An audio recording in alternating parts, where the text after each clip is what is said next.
In the name of Allah, the most merciful, the most gracious, countless blessings be upon the Holy Prophet and his family. Today it is really a pleasure and honor for me to speak to you people for the first time. First of all, I welcome all of you in this pleasant and congenial atmosphere of Seraۓ, and I am really very grateful to the members and friends of Seraۓ team who have really blessed me with the opportunity to share my views. And first of all, before starting my conversation about novel, I would like to share that this is not a controversial topic. There are certain things which are really debatable, and I will keep trying to point out those during my conversation. And I've selected one of the genres of English literature, that is novel, as a topic of my discussion.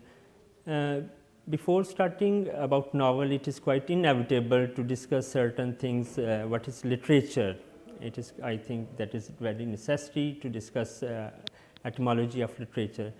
Literature is a word that has been derived from a Latin word, that is literatura, which means anything that is in written form or something in written form. It can be any literary text, it can be any composition, it can be any printed or published material on any particular subject, it can be leaflets, handouts, pamphlets, notices, reports, advertisements, etc. Anything that is printed or in published form, that is literature. But this is a very limited type of definition. We cannot say that it is only in written form, it can also be in spoken form. If we see the past histories, we can see that there are myths, folk tales, ballads, songs. So, in the form of spoken, we can also have literature. Secondly, literature is of mainly two types. First, there is applied literature. Applied literature is something that gives us information about any particular subject. For example, there is a book, Atomic Habits by James Clear, that gives us information. But again, this is a very limited type of definition or type. But the pure literature is another type of literature, that means that gives us entertainment. So, pure literature is written for entertainment. It gives us aesthetic pleasure, it gives us artistic taste. So, pure literature is, you can say, that is the broad definition of literature. So, literature can be written in different types. It can be prose, it can be poetry, it can be drama, and it can also be a fiction or novel. Because I am concerned today the topic that is the English novel, so I will try to be very precise. It is not possible to discuss all the aspects of novel in one session. Anyhow, I will try my level best to be very precise, compact, and brief in my discussion. First of all, fiction. The question is, what is the difference between fiction and novel? Fiction has been derived from a Latin word fictus, which means anything to create something, to form, act of creating, act of forming something, act of designing, act of fashioning. So, this is called fiction. And in other term, we can say that fiction is something, anything written about any person, place, thing, about that is imagination, that is based on imagination, that is imaginary. And there can be reality as well, but the writer tries to depict the reality in some other way. So, fiction is something that is imaginary. Now, the question is, what is the difference between fiction and novel? I will try to describe it later, and first I am trying to share certain types of fiction. Fiction can be science fiction, historical fiction, or it can be fantasy. It can also be in the form of movies you can see on the television. And fiction has different types. The main types of fiction, suppose first there is microfiction, then flash fiction, then short story, then novelette, novella, and finally there is novel. And after novel, we can also say there is epic. First of all, microfiction. Microfiction is something because these types of fiction can be categorized according to their word length, and the word length is one of the most debated features of fiction. So, because this is literature, we can say, or we can never say that this is the ultimate or final thing. So, first of all, microfiction. Microfiction is something that has less than 300 words almost, and it has one idea. There are one or two main characters that describes, that is very in a very brief form, and that is almost from less than 300 words. Then there is flash fiction. Flash fiction comprises almost from 300 to 1000 words. It means flash fiction is something that is less than 1000 words, almost. Again, I want to let you know that this is debatable, and I am letting you know the average word length of the fiction or the types of a fiction. Then there is short story. Short story is something that can be read in one sitting, and according to the different critics, it comprises almost maximum 25 to 30 pages. And again, there is a simple plot, simple characters, one theme. Then after short story, there is novelette. Novelette is longer than a short story and shorter than a novella. As far as the word limit of a novelette is concerned, it is almost you can say from 7500 to 20,000 words. And then there is novella, that is also a type of fiction, that is also imagination, that is also written on any particular subject. All of you might have read Mr. Chips, that is one of the best examples of a novella. And the word length of a novella is almost from 20,000 to 40,000. It may exceed to 50,000, but I am telling you the average word length. And then there is novel. Novel is an extended form of fiction. And because fiction is also written in prose, so we can also say that novel is also a prose work. It is a long narrative written in prose form, and it may exceed, or it may have the words from almost 40,000 up to 1 lakh, 1,20,000, and it may exceed even more than this. So novel is something. Now the question is, what is a novel? Novel is a word that is derived from an Italian word novella, which means something new. It can be new, striking, unfamiliar, that is not previously heard or that is not previously identified, unprecedented, or supernatural, spiritual. So anything that is that has very different in style and features. So novella is an Italian word. We can say that this novel word has been derived from the Italian word novella. And there is also a Latin word novellus or novus. We can also, it also means new. So a novel is something, now we can say that mostly we see that people prefer to read novels as compared to other genres. There are different reasons. First of all, novel mirrors the society. As we can say that literature irrigates the desert of life, it illuminates our life. So novel is also something that is that shows our experiences of life, because life is also unpredictable. We can say that life is also like a novel, and God has written it. Life is quite unpredictable. We do not know what is going to happen in the very next moment. So in the same way, a writer writes novel, he tries to give experiences of life. Novel mirrors the society, novel shapes the society. During our life, we can see we face many hurdles, obstacles, and we face many problems. In a novel, we get awareness. We try to solve the problem. We know how to get awareness. We have different views, or we make our point of view, and we can see that how we can solve our problems. So novel is one of the best forms of English literature, because that is very close to our life. Secondly, a novel is something because it is different from fiction, because every novel is a fiction, but every fiction is not a novel.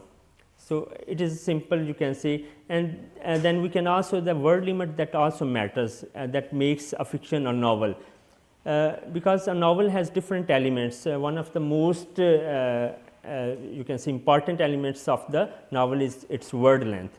First of all, there should be proper word length, and secondly, there should be proper setting.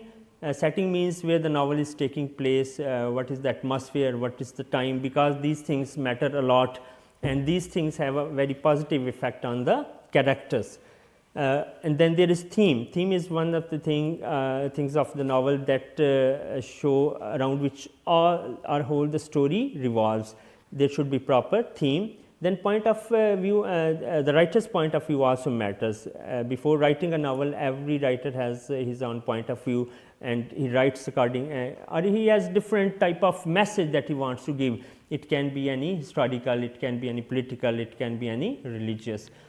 In plot construction is another very important element of novel. In a novel, we have different types of plots. We have also subplots. There are characters. Characters may be different types of different types. For example, the characters may be round, static, dynamic as well. But as far as the plot construction is concerned, it is very one of the most important elements of a novel. Plot has different elements. Again, if we further categorize it, first of all, there is exposition. In a plot, first of all, there is setting. Setting means where the novel is taking place. And after exposition, we have rising action. In this, the writer tries to put the hero in some conflict, and the conflict starts, and he starts facing any conflict.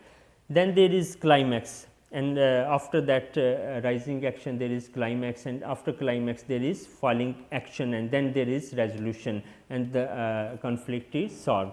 So, conflict another element of a novel that is very important. So, these are certain elements of a novel. First of all, you can say there should be a writer's point of view, there should be plot construction, and then there is a proper theme, or you can say there are characters as well. So, these are some of the elements. I would like to discuss the brief history of a English novel. Because you can say that most of the critics are of the view that English novel formally emerged or erupted in 18th century, right. But we cannot say that it did not have its roots or traces in the previous century. If we see Greek and let me say Roman history, we have Homer and Virgil, we have different types. If you write the Shakespeare's works, then we can see that he has written many short stories. So, they are also a source of inspiration for the coming novelist. Then if you study about Geoffrey Chaucer in the 14th century, he has although he is known as the father of English poetry, but Geoffrey Chaucer has portrayed or depicted different types of characters. He has written in the form of conflicts. He has also portrayed in the form of his characters in the form of dialogues. So, we can say that Geoffrey Chaucer is also a source of inspiration for the coming novelist, because they conflict, characters and dialogues. These are the main elements of a novel. So, as far as the English novel is concerned, there is another writer, because first of all there is 18th century, and it starts again there is a difference of opinion among the writers. Some of the writers opine that it starts by the end of the 17th century, because there is another writer, a female writer, you can say, Ephra Behn. She wrote her work, that is Oroonoko, or the Royal Slave, that was written almost in 1686. So, the first history or the first period that starts from 1686 to 1815 as far as the English novel is concerned. Then Ephra Behn is also a source of inspiration, but if we consider the English novel, it is said that Samuel Richardson was the first proper English novelist, and he wrote Pamela. His work was Pamela, that was written about the theme of that was female chastity. And after Samuel Richardson, we have Henry Fielding. Henry Fielding also wrote a novel in reaction of Samuel Richardson. That was, but Samuel Richardson was called the father of English novel, because according to the most of the writers, Samuel Richardson, no doubt Henry Fielding is also called by some of the critics, but Samuel Richardson is called the father of English novel. Again, he wrote Joseph Andrews. But before these writers, we also have another writer, Daniel Defoe. He also wrote Robinson Crusoe, but there is a difference of opinion about Robinson Crusoe, because Robinson Crusoe is such a fictional piece of writing that lacks certain elements of a novel.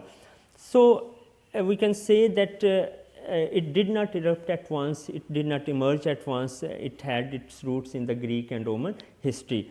But the question is, why did it start in the 18th century? There were some reasons. First of all, print media started to flourish in the 18th century. Then there was development in commerce and trade, and there was also the middle class was given very importance in the 18th century. Before 18th century, we can see that upper class or the higher class, they were given importance, but in the 18th century middle class was also given importance. That is why most of the people, they started reading novel.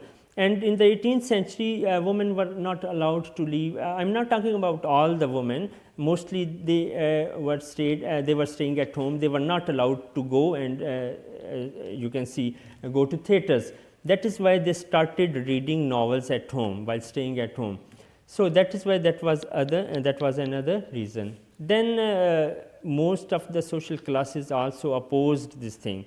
They were quite against this thing, that they did not want to let their women read novels, because they thought that it was causing many domestic problems at their homes.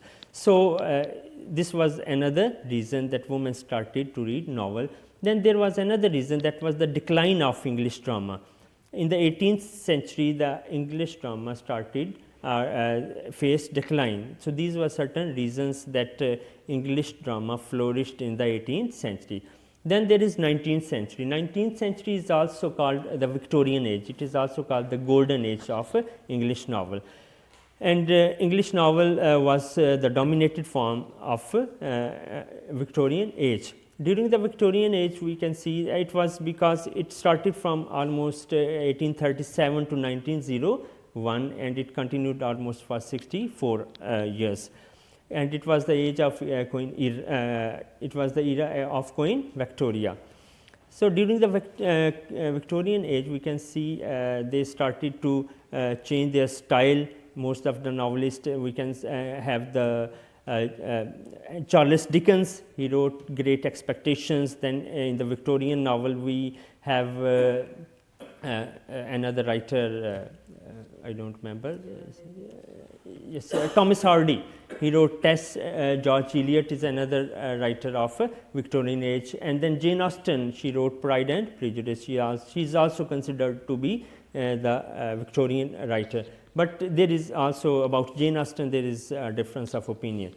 So in the Victorian age, we have the themes of idealism, socialism, humanism, realism, romanticism, intellectualism, naturalism. These themes were discussed in the Victorian age. After the Victorian age, we have 20th century, but the 20th century can be divided into two different parts. First is from 1901 to 1945 or 1950 almost. Then this is called modern age, because in this age we see that there was World War I and World War II. So that was the modern novelists, they were badly affected by these two wars. In the modern novel, we have James Joyce, we have Joseph Conrad, Virginia Woolf. They wrote, and especially they wrote in a different type of, that is very famous technique, that is called stream of consciousness technique. They started to adopt this because they were frustrated, they were very upset. They started to write in a very pessimistic tone. They were very hopeless because they were badly affected by the First World War. So stream of consciousness technique was followed by most of the writers, especially Joseph Conrad wrote Heart of Darkness, Virginia Woolf wrote Mrs. Dalloway, and James Joyce is there, and then William Faulkner wrote Sound and Fury. These were the main writers of the modern age. So we can see that stream of consciousness technique, that is one of the most important techniques of the modern novels. Because in stream of consciousness they did not give importance to plot. there was little or no plot in Stream of Consciousness, because in this type of fiction or novel, the writer tries to give the natural flow of mind or human psyche. Whatever the person or the character tries to think, he depicts in the same way. At one time he is in present, then he is in the past, he is in the future. It means you can say that is a blend of present, past and future. So, it is very difficult technique, and it is also very difficult to understand for the readers. Then there is postmodernism. Postmodernism started almost from 1945 to onward. And it is also the product of the Second World War II, because it was again because the people and the novelists, they were having great effect of the World War II that was that ended in almost, I think, 1945. So, they started to write about the themes of meaninglessness in the post-modernism novels. So, that is why they faced many situations, and there were another problem that the people were also moving. Urbanization was very common in those days. People were also moving from villages to cities. So, these were certain reasons. These were the points of the brief history. Then we can discuss some of the main types of a novel.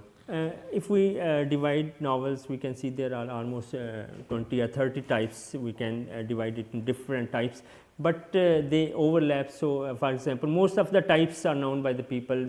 For example, you can see there is romantic novel, historical novel, and there is sentimental novel. For example, the first writer, Samuel Richardson, he wrote sentimental novel.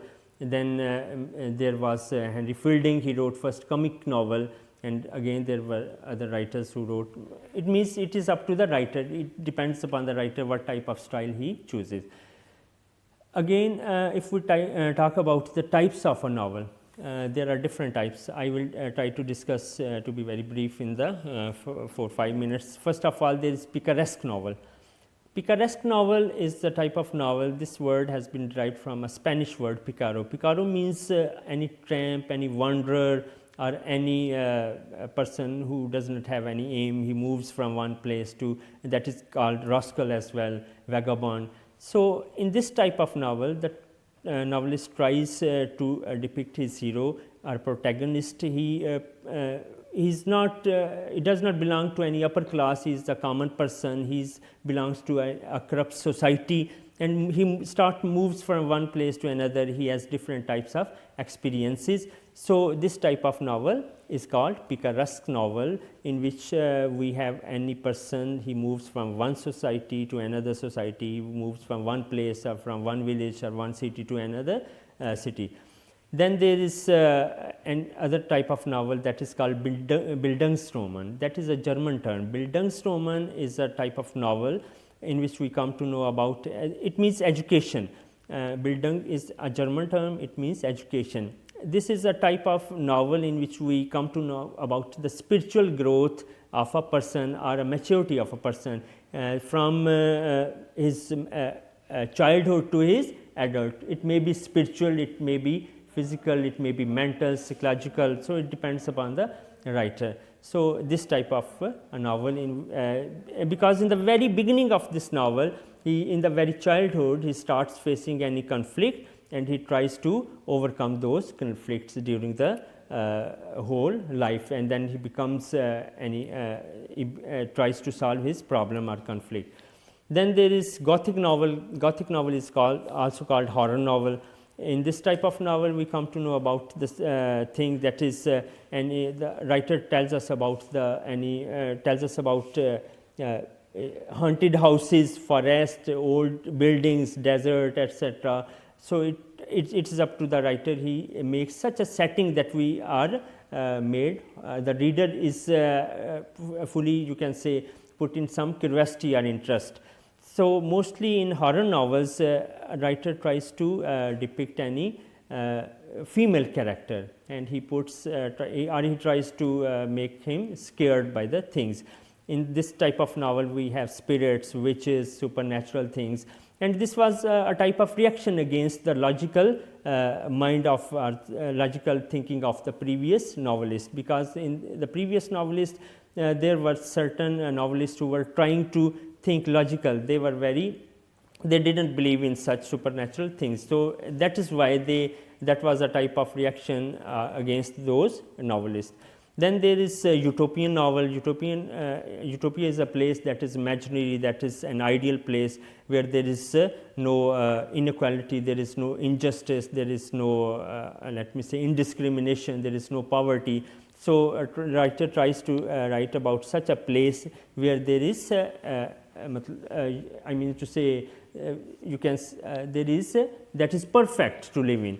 Then dystopian novel. Dystopian novel is written quite against the utopian novel, where there is chaos, there is commotion, there is disorder, there is no let me say inequality, there is no equality, there is no justice. So, it was quite against the utopian novel. Then there is another type of novel and that is epistolary novel. Epistolary novel is type of novel that is written in the form of letters. In the novel we have different types of letters, documents, messages, and if you see the modern age, according to the documents, we can have different documents. So, it was written in the form of these things. So, these were the main types of a novel which were quite different. So, this was I think this was the main I have discussed what is the definition of a novel, elements and what is the difference between fiction and novel, brief history, and some of the main types of novels. So, this was on my part. So, I am really very thankful to you.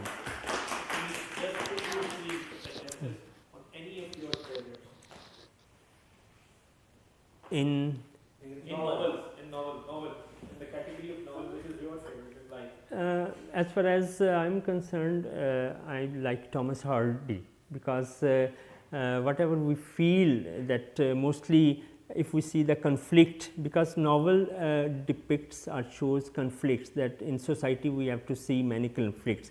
Conflict can be among the characters, conflict can be among the society and the character, and it can also be between character and the nature. So, I like Thomas Hardy because he had given much importance to coincidence or nature or fate. So, that is why, because that is very close to realism, although that is definitely does not mean that he has written whatever he writes that is real, but I like Thomas Hardy because he has highlighted the conflict between fate and the character. So, because I Bandi,